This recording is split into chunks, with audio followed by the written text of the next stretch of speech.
92, do versículo 2 ao 15. Do versículo 12, não é 2, ao 15.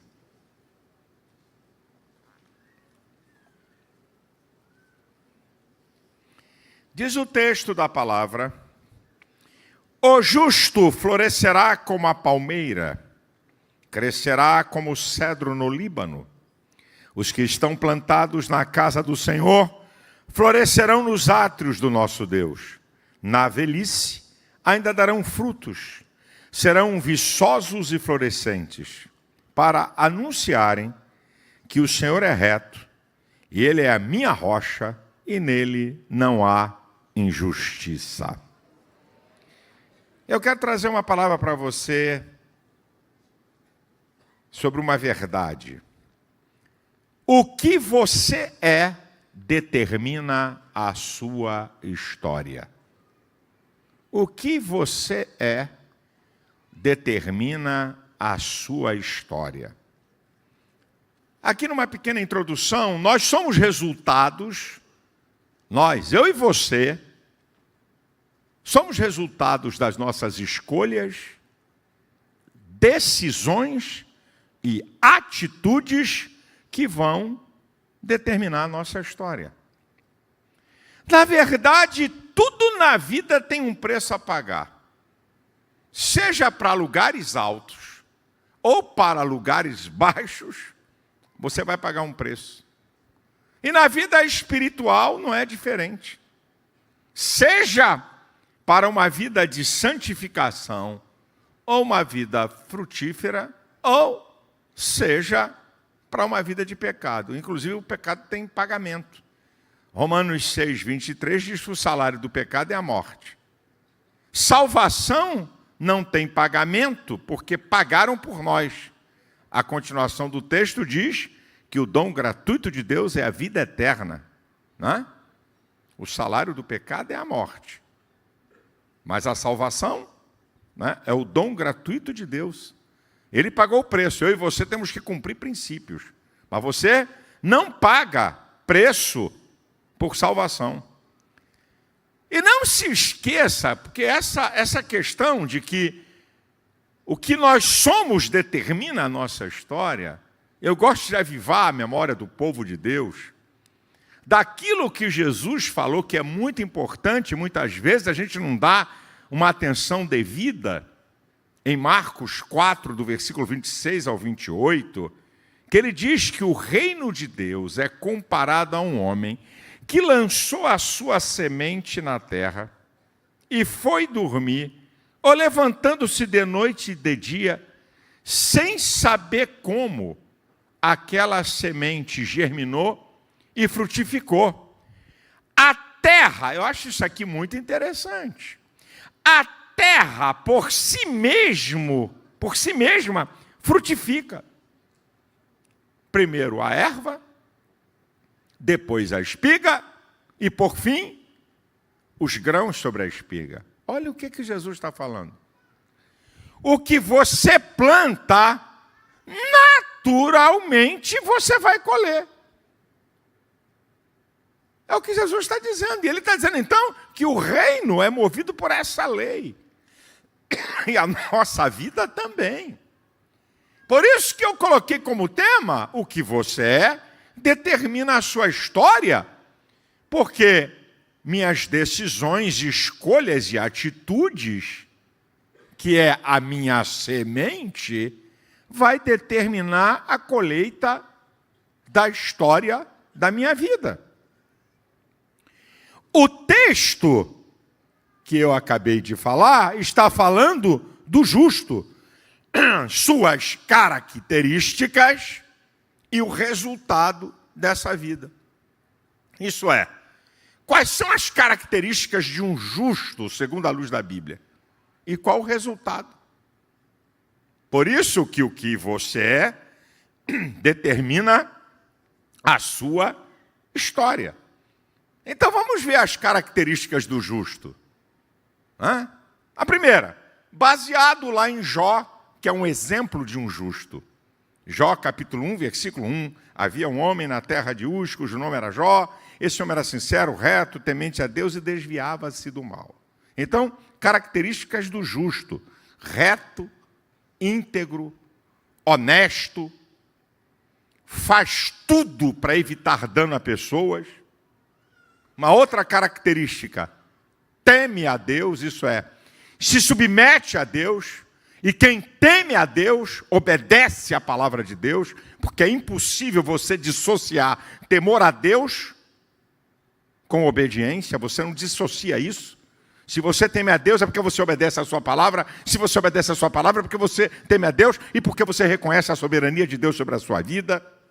Se afasta do pecado, né? Ele se desvia do mal, né? E lá no Salmo 112, versículo 1, diz: louvai ao Senhor, né? Bem-aventurado o homem que teme ao Senhor e que em seus mandamentos tem grande prazer. Quem teme a Deus se submete à palavra. Quem teme a Deus, porque reconhece a soberania de Deus, também se afasta do pecado. Agora, justificado por Cristo é a condição para ser justo hoje. Então, o justo hoje, teologicamente falando, biblicamente falando, para essa dispensação, para você ser considerado justo, não basta apenas você ser honesto, você ser correto, você ser íntegro, você temer a Deus, você obedecer a Deus, mas passa por Cristo. Romanos 3, versículo 23 e 24 diz que todos pecaram e destituídos estão da graça de Deus, sendo justificados gratuitamente pela sua graça e pela redenção que há em Cristo Jesus. Romanos 5,1 diz: sendo justificados pela fé, temos paz com Deus através de nosso Senhor Jesus Cristo. Então, hoje, você ser um justo é porque você reconhece que Jesus Cristo te justificou no Calvário e fez você ser justo pela transformação do Evangelho e essas características que eu te falei.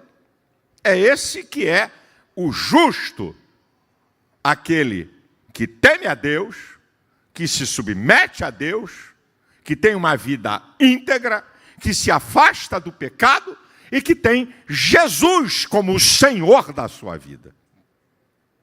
Agora, querido, como eu disse aqui, o que você é determina a sua história. Então, se você é justo, por essas qualificações que eu acabei de falar, então vamos ver o resultado. Qual é o resultado na vida do justo? Está no texto que eu acabei de ler, né? O justo florescerá como a palmeira. Ele está falando, né, a gente aqui no Brasil tem a ideia da palmeira, mas não é a ideia que é a palmeira daquela região. Aqui, nessa palavra, está falando da tamareira. A palmeira aqui é a tamareira, tá? Que produz tâmaras. É essa aqui. É essa a palmeira que a Bíblia está falando. Então, florescerão como a palmeira. Está falando de tâmaras. Isso é, a palmeira, ela produz, a tâmara, ela produz um fruto nutritivo de alto poder de nutrição, de digestão fácil e saboroso, muito apreciado no Oriente Médio. Aqui a gente fala de tâmaras em Natal. Agora até que começou, né, a aparecer mais. Mas antigamente tâmaras era só no Natal. Quando lá no Oriente Médio é um fruto precioso. Então o resultado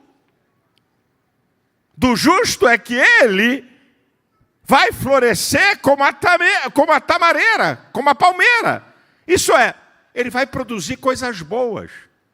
Ele vai ser frutífero. Agora, as tâmaras, a tamareira, ela produz tâmaras por 200 anos. 200 anos, uma tamareira produz tâmaras. Isso indica que a vida do justo não é frutífera, sazonal. Não é frutífera por tempo. Você vai frutificar enquanto você viver. Você vai produzir coisas boas. E por você ser produtor de coisas boas, você vai abençoar pessoas. Isso aqui é o óbvio, meu irmão. A tamareira, ela é imponente, é uma árvore grande, tá? Ela se destaca pela altura e pela folhagem. Eu tenho certeza, é profético para você. Você vai se destacar. Você é operário? Você vai se destacar. Você é patrão? Você vai se destacar. Você é doutor? Vai se destacar. Não importa a tua profissão, não importa o teu nível cultural, onde você chegar, você vai se destacar, porque você é justo. E esse é o resultado da vida do justo. Também diz o texto, né? Está dizendo aqui, o justo florescerá. Ele vai chamar a atenção não pelo que ele fala, mas pelo que ele produz. Você não vai chamar a atenção pelo que você fala. Você não vai ser conhecido pelo que você fala. Você vai ser conhecido pelo aquilo que você produz. Você vai florescer, você vai chamar a atenção. É esse o sentido. Aí vai dizer uma outra coisa. Resultado da vida do justo. O que você é, determina a sua história. Você é justo, vai florescer como a palmeira. Segundo lugar, crescerá como o cedro no Líbano. Isso é uma árvore muito poderosa, forte, segura. Vento não enverga e nem faz ela quebrar. Tempestade não arranca ela do lugar. Ela é durável. O cedro, utilizado na construção do templo e de palácios. Tamanha a sua fortaleza, a sua resistência. Possui um crescimento sustentável. Não cresce da noite para o dia, mas atinge até 37 metros de altura. O crescimento do cedro é sadio. Não é doentio, não é anormal. Isso é você, meu irmão. Isso é quem é justo. Você vai ter um crescimento sustentável. Tempestade não vai derrubar você.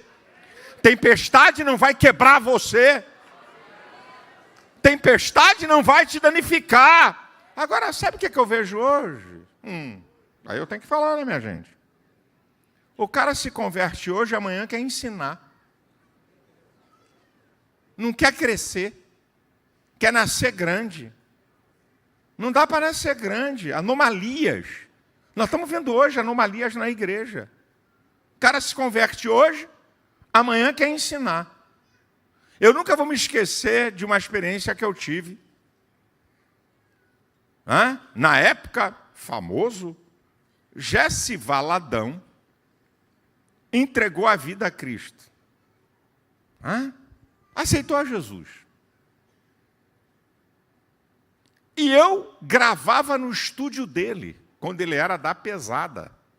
Ator de pornô chanchada, de filme pornográfico, dos mais famosos. E depois na Globo fez novela, e bababá, barababó.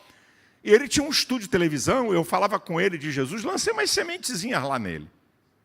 Tempo mais tarde, aí eu soube que Jesse Valadão se converteu. Eu falei, pô, que legal.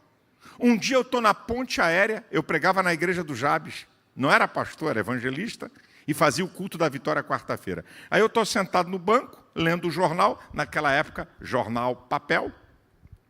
Eu estava lendo o jornal, aí um cara encosta do meu lado e diz, paz de Cristo, pastor. Quando eu olhei, Jesse Valadão. Falei, rapaz, eu soube da notícia.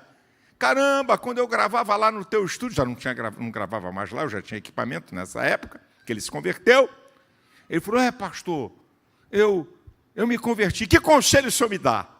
Eu disse para ele, vá para uma igreja que você se sinta bem, que você tenha um pastor e fica quietinho lá aprendendo antes de sair para ficar falando para lá e para cá. Fica quieto lá.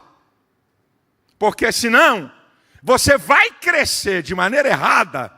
Isso que Deus fez na sua vida pode ser jogado fora. O senhor tem alguma igreja?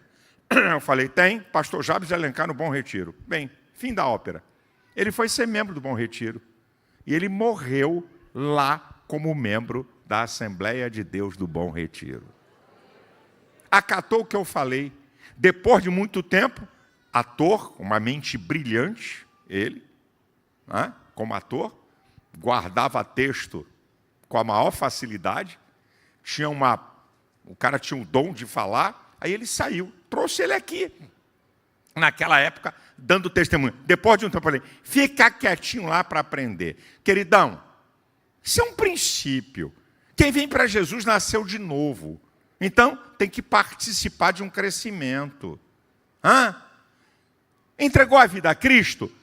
Pode ser ministro do Supremo Tribunal, pode ser senador, pode ser deputado, pode ser presidente da República, pode ser bilionário, pode ser PhD e doutor em qualquer área na universidade. Aqui não passa de ovelha, tem que submeter a um pastor e tem que caminhar na vida cristã e vai ter que aprender, porque a Bíblia fala em Lucas 52 que Jesus crescia. Cristo, o Deus encarnado, o Emanuel que veio à terra, ele passou pelo processo do crescimento. Jesus não chegou aqui grande, não. Em Lucas 2,51 diz que ele era sujeito a seus pais. Está na Bíblia, meu irmão. Jesus crescia em estatura, graça e conhecimento para com Deus e os homens. O camarada se converte. É doutor, sei lá o quê, perequepê, sei lá o quê. Agora virou coach gospel. Porque é doutor, porque é famoso, porque conhece. Sai fora, queridão. Senta aqui no banco. É cantor famoso? Qual a tua igreja? Quem é teu pastor? Senta no banco, meu chapa. Senta aí. Por que eu exijo aqui? Acha que eu exijo isso por uma questão minha de vaidade? Tudo que é gente da música gospel, pregador famoso, pode ser o maior evangelista do Brasil, a maior pregadora do Brasil, o maior cantor do Brasil. Toda a Santa Sé eu quero ver sentado, ou aqui ou em uma filial, para ouvir a voz de um pastor, para aprender, para crescer. Esse aqui é um problema de hoje. Você é cedro do Líbano, leva tempo para crescer, mas cresce de maneira sustentável, meu irmão. Aí quando bate o vento, quando bate a tempestade, quando bate o dia mal, o bicho está lá firme. Ninguém quebra, ninguém derruba. Dá para você dizer para um irmão aí do teu lado, você é cedro do Líbano.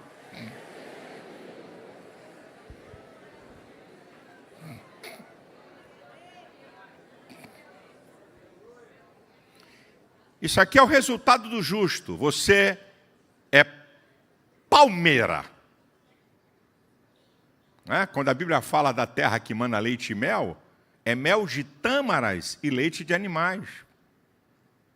Leite de cabra. Não é mel de abelha. A promessa que o Senhor disse que ia dar uma terra que mana leite e mel. Mel de tâmaras. Você é doce. Você não é amargo, não. Você é doce, você é tâmara. Meu irmão, isso é Bíblia, que a Bíblia está falando essas analogias que a Bíblia fala. Terceiro, plantados na casa de Deus. Isso aqui é muito importante. Por que é produtivo? Por que floresce? Por que é forte? Por que é durável? Por que tem crescimento sustentável? Porque está plantado na casa de Deus. Não está plantado na casa da irmã Joaninha ou da irmã Zefina, nem do irmão Joãozinho Sapatinho de Fogo. Está plantado na casa de Deus. E eu gosto de repetir isso aqui. A nova aliança não despreza o templo. Estou repetindo, já falei isso aqui, já preguei numa santa ceia, contra essa conversa fiada que você não precisa de estar num templo, numa igreja. Você toma ceia você mesmo. Pode reunir umas 10 pessoas, você mesmo pode batizar. Uma artimanha do diabo para tirar o valor do templo e, como consequência, tirar o valor da reunião da igreja e da autoridade pastoral. Isso é Satanás. Isso não é coisa de homem, não, é diabo. Engenharia do mal. E que alguns crentes desigrejados, e depois vai ver o que vai acontecer na tua vida. Porque a nova aliança não menosprezou o templo. Em Mateus 21, Jesus botou para quebrar. É a primeira vez que eu vejo Jesus irado na Bíblia, derrubando mesa, mandando o chicote em cima dos outros.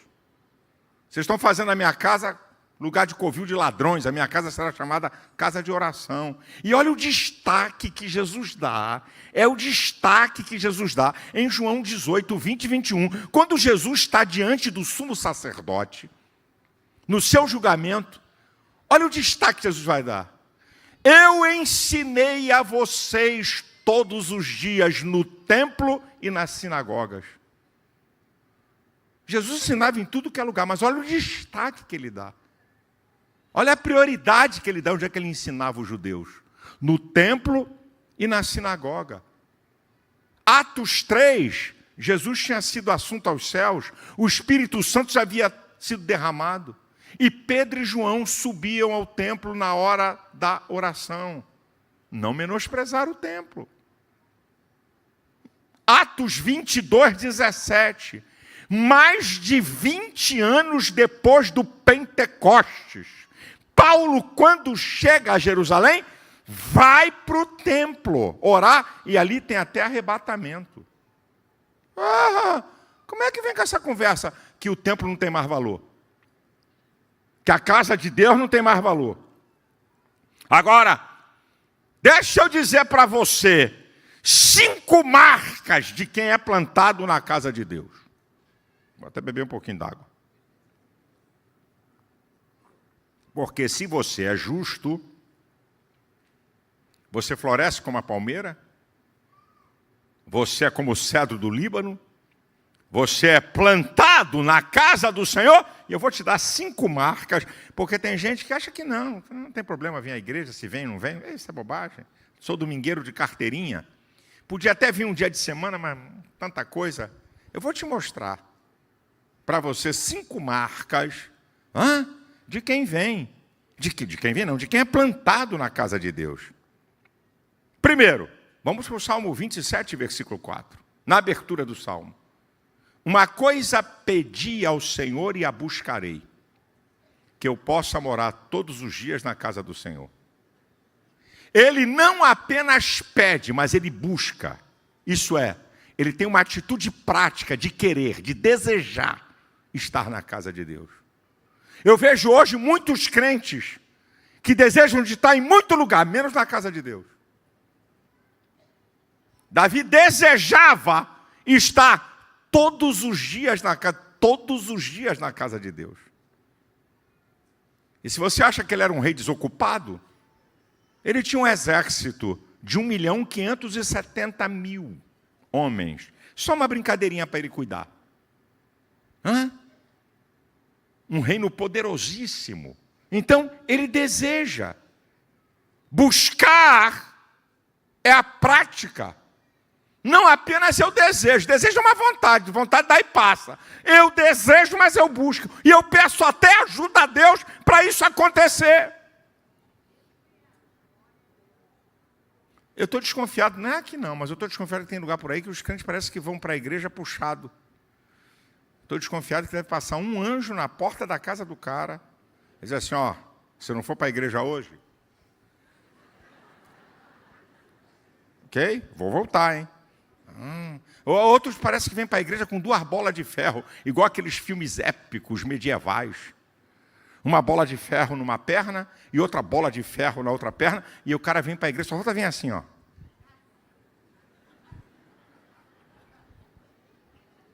Que dificuldade!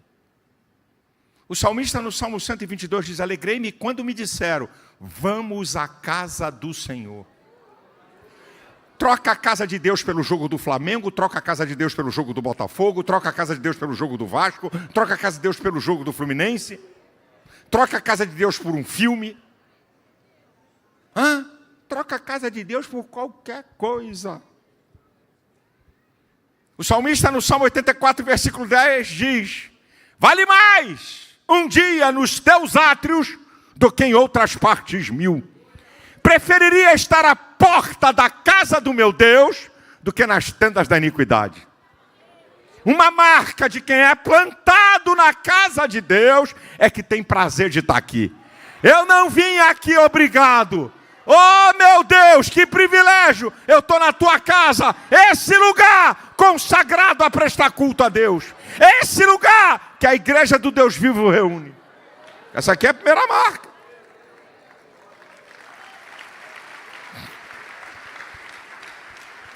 Olha a segunda marca de quem é plantado na casa de Deus. Está na parte B do versículo, do capítulo 27, versículo 4. Uma coisa pedi ao Senhor e a buscarei, que eu possa morar todos os dias na casa do Senhor. Para quê? Número 1, que é a segunda marca. Para contemplar a formosura do Senhor. Está falando de intimidade com Deus. Está falando de busca da presença. Está falando de experiência pessoal com Deus. E mais uma coisa que eu vou deixar para o final, que está nesse versículo. No significado de contemplar a formosura do Senhor.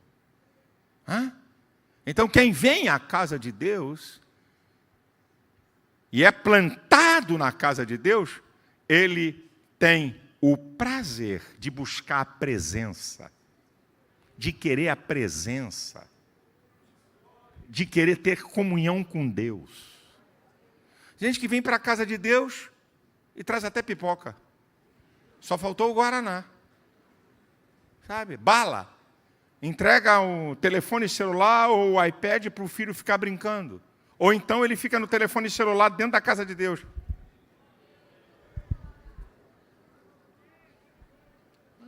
O que ele falou? Isso é brincadeira, gente. Isso é brincadeira, meu irmão. Com todo respeito, isso é brincadeira. Terceiro, está na continuação do versículo. Quem é plantado na casa de Deus tem prazer e faz tudo e toma atitude de estar aqui. Quem é plantado na casa de Deus vem para cá porque quer ter comunhão, quer ter intimidade, quer presença de Deus. E aí vai dizer a outra coisa. Para contemplar a formosura do Senhor e aprender no seu templo. É pedagógico. Eu quero ter conhecimento. Eu não venho para a casa de Deus para culto de oba-oba. Isso é imaturo, meu irmão. Isso é imaturo. Eu já contei aqui, repito. Tinha um pastor aqui nosso, de uma grande igreja nossa, aqui do nosso campo. Ele gostava muito de movimento. Adorava movimento. Tudo era movimento, movimento, fogo, poder. Eu estou só olhando. Um dia eu fui na igreja, movimento daqui, movimento dali. Quando acabou o culto, eu chamei e disse assim: filho, vou te dar um conselho. Cuidado, porque você está levando o povo não para a palavra, mas para movimento. Então, vou te dizer uma coisa. Um povo que é acostumado com movimento, na hora que aparecer um movimento maior ou melhor, ele vai embora. Um povo que é acostumado com a palavra, não vai para qualquer lugar porque não come qualquer comida. Então você está querendo levar essa igreja para aquilo que eu não quero. Nós somos a igreja da palavra. Se o Espírito Santo quer fazer um movimento no culto, que faça. Quem sou eu aqui para impedir movimento do Espírito? Mas eu não sou provocador de movimento. E não quero pautar a igreja em movimento. Porque eu sei que só movimento também tem junto meninice. Também tem junto bobagem. Quando se baseia só em movimento. Movimento é um resultado, não é objetivo. Então, vem à casa do Senhor, o pregador pode estar muito ungido, pode cair fogo do céu, pode tremer tudo. O que você aprendeu com aquela mensagem? Porque é pedagógico. A ignorância dá poder ao diabo, eu já ensinei a vocês. O que destrói o povo de Deus é a falta de conhecimento. A heresia é pautada pela falta de conhecimento para deturpar a tua fé, para derrubar você. E eu sei disso. Então, meu irmão, os plantados na casa do Senhor, nós somos pentecostais, ou quem não quer a presença, quem não quer a unção, quem não quer o poder, eu também. Mas você tem que ter o desejo de estar na casa de Deus para aprender, para crescer, para adquirir conhecimento, para ter maturidade, para ter discernimento. 4, aqui, são as 4 marcas. São as 5, eu vou dizer a 4ª, de quem é plantado. Diz lá no Salmo 100, versículo 2, servi ao Senhor com alegria. Está na casa de Deus o melhor das finanças, do tempo e do talento, com muito prazer. Muito prazer. Tem crente que entra na igreja, que eu não sei se está entrando no cemitério ou no hospício. Com muito respeito. Crente que entra na igreja com a cara tão feia, está sentindo alguma dor? Ok, mas não está sentindo dor. O cara vem emburrado, travado e quer que Deus opere. Não tem alegria, dá oferta mal encarado. Quer servir os irmãos, parece até leão de chácara. Cara feia. Que negócio é esse, meu irmão? Na minha época de garoto, eu tinha medo de diácono. Acho que o diácono era um demônio, um terrorista gospel. Tinha medo. Uma vez eu vim subindo as escadas da Nora Bicalho com meus colegas, uns 4 rindo assim, rindo das coisas sem nenhuma maldade. Aí viemos distraídos, subindo para entrar na igreja. Quando nós batemos no último degrau para entrar, o diácono na porta. Tá com essa história rindo, menino? Sabe? Parecia que ser crente, cara de sério, cara feia. Você é santo? Dá uma cara de santo. Ele é santo, olha a cara feia. Quanto mais feia a cara, enrugada, introspectivo, mais santo você é. Não. Servi ao Senhor com alegria.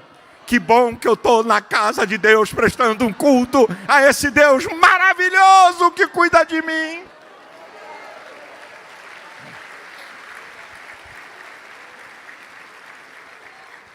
Quinta marca. Aí eu vou voltar no Salmo 27. Para contemplar a formosura do Senhor. A quinta marca de quem é plantado na casa de Deus? Verdadeiros adoradores.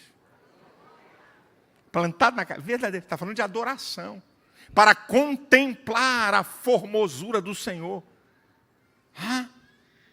Adorar esse Deus, a grandeza, a beleza. E o Salmo de número 100, versículo 4.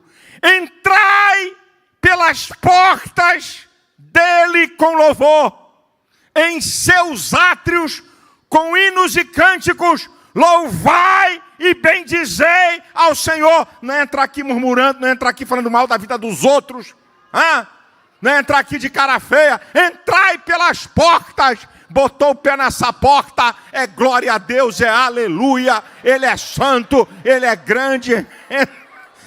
Entrai nas portas dele com louvor, em seus átrios com hinos. Rapaz, a igreja está louvando a Deus, tem gente com cara feia, fechada. Vai embora para casa, meu irmão. Ou então vai se converter quando acabar o culto. Que crente é esse, meu irmão? Isso é religioso. Não canta, não louva, não faz nada. Sabe? Cara emburrada. Aí eu digo, aí eu dou. Eu quando eu gosto de falar, não gosto de falar só para o povo, não. Está lá o pastor que vai pregar, cara feia, cara emburrada. Não dá um glória, não dá um aleluia. O povo está louvando, ele está calado. Aí quando vem pregar, pega o microfone, parece que tem uma tomada. Aí o cara pega o microfone e liga a tomada. Ué, foi ligado em alguma coisa, meu filho? Como é que é? O culto todo calado, o culto todo com cara feia. O culto todo sem dar um glória, sem dar um aleluia. Parece que botou uma tomada no cara e... ficou espiritual. Conversa fiada, rapaz. Plantado na casa de Deus, tem prazer de adorá-lo. Tem prazer de glorificar. tem prazer de exaltar, aqui tem plantado na casa de Deus, aqui tem verdadeiro adorador, então abre a tua boca, aqui é lugar de alegria, aqui é lugar de você exaltar aquele que vive e reina para sempre, aleluia, glória a Deus, louvado seja o seu nome.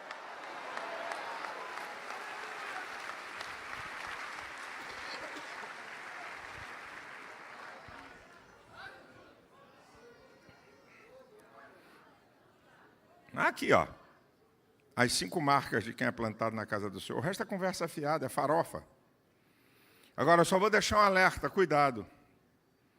Não substitua a casa de Deus por nenhum outro lugar. Lobos adoram estar em lugares onde não tem autoridade de um pastor. Eu não estou menosprezando o culto na casa de irmão nenhum. Muitas igrejas começaram com culto na casa de irmãos. Muitas. Começaram com culto na casa de um irmão. Eu não estou menosprezando isso, não. Eu estou dizendo que depois que você tem a igreja, o templo, prefere estar na casa de um irmão que você não sabe nem quem é. Para ter um cu de oração ali. Meu Jesus. Coisa tremenda. Deus fala, Deus revela, Deus não sei quem, Deus não tem nada, não sou eu não. Não estou revelando nada, é da cabeça deles. Cuidado, hein? Onde você vai. Lobos adoram locais onde não tem autoridade do pastor. Gente que profetiza em todo lugar, profetiza no banheiro, profetiza na cozinha, profetiza na sala, profetiza na garagem do carro. Por que não profetiza aqui na minha frente? Por quê? Por algum acaso eu sou controlador do Espírito Santo? Por algum acaso eu impeço o Espírito Santo? Não. É porque aqui tem uma autoridade. Se sair fora da régua, eu mando calar a boca. E se não calar a boca, eu mando botar lá fora. E está acabado. Porque eu tenho autoridade para isso. E eles sabem. Então não vem tirar farofa. Nem farinha. E você tem que tomar muito cuidado. E aqui nessa igreja, meu irmão, nós temos um trabalho aqui de oração com mulheres que são pastoras. Nossa igreja está em outro patamar. Você não precisa ficar andando procurando coisa para lá e para cá, não. Aqui tem. Aqui, com todos os nossos defeitos, nós temos uma base. E eu acho engraçado, gente, que essa gente vê tanto anjo, tem tanta visão e a vida continua a mesma. Como dizia o saudoso pastor Santos, eu nunca vi um anjo. Eu nunca vi ninguém que foi impactado por uma experiência sobrenatural permanecer com a mesma vida. Se a gente vê tanta coisa, escuta tanta profecia, continua com a mesma vida sem vergonha. Só procura pontos de contato. Sabe por quê? Porque não quer ter comunhão com Deus, porque não quer orar, porque não quer vir à casa de Deus, porque não quer ouvir a palavra. Então vive nessa brincadeirinha. Tem alguma revelação aí? Tem alguma revelação? Atenção, parece até o quê? Está vendendo pipoca? Tem alguém aí que teve alguma revelação? Isso é para provocar? Se tem revelação, vai dizer, irmão. Não precisa provocar, não. Alguém aí teve uma revelação? Tem aí? Hein? Tem aí uma revelação? Tem alguém que tem... Que história é essa, minha gente? Uma vez eu fui num lugar, era jovem, aí... Tem alguma revelação aí? Tem alguma revelação aí? Aí, meu irmão, eu vi assim uma luz. Essa era uma luz. Aleluia, glória a Deus. O irmão não tem mais visão, não. Ele estava olhando tanto para a luz da casa, quando fechou o olho, ele viu uma luz que normalmente reflete. O que é isso, gente? Eu sei que Deus revela, eu sou pentecostal. Agora é tanta bagunça que desacredita as coisas espirituais. Claro que Deus fala, claro que Deus revela, claro que tem profecia, claro. Creio nos dons espirituais, creio na operação do Espírito Santo. Eu creio nisso tudo. Agora vamos devagar com a louça, né, irmão? Vamos devagar. É isso que você tem que entender. Agora olha que coisa linda. O quarto e último resultado. O que você é determina a sua história. na velhice darão frutos. Eu acho isso aqui sensacional, gente. Na velhice darão frutos, serão viçosos e florescentes, para anunciarem que o Senhor é reto, Ele é a minha rocha e nele não há injustiça. Isso é, longevidade, na velhice vão ser produtivos, isso é, contextualizados, atualizados. Não vão chegar na velhice murmurando da vida, nem fazendo exigências. Olha que coisa linda, olha a importância de ser justo, meu irmão. Vão influenciar gerações, e vão dar testemunho de quem é o seu Deus. Deus é amor porque eu amo. Deus é bondade porque eu também sou bom. Bom no sentido de praticar a bondade. Deus é misericordioso porque eu pratico a misericórdia. Deus é justo porque eu também sou justo. Deus transforma porque também transformou a minha vida. Você não vai ser velho borocochô não, meu filho. Lascado na vida. Na velhice vai dar fruto. Minha mãe vai fazer 96 anos de idade. É trisavó. Lúcida. E ainda é produtiva. É isso, meu irmão. Isso aqui é promessa da Bíblia. Eu termino a minha palavra dizendo a conclusão aqui para você. Pratique a palavra de Deus. Você vai colher resultados maravilhosos na trajetória da sua vida até o fim. Pratique a palavra de Deus e você colherá resultados maravilhosos na trajetória da sua vida até o fim. Não existe sorte, não existe acaso, existe algo incrível. O que você é, isto é, as suas atitudes, o seu estilo, a sua prática vai determinar a sua história. E eu deixo só 4 textos da Bíblia para você. O primeiro deles, Jeremias 1,12. Deus vela em fazer cumprir a sua palavra. O Salmo 92, do 12 ao 15, é para você. Deus vela em fazer cumprir. Mateus capítulo 7, do versículo 24 ao 27.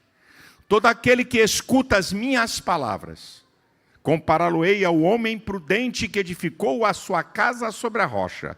Desceu a chuva, correram os rios, sopraram os ventos, e ela não caiu, porque estava edificada sobre a rocha.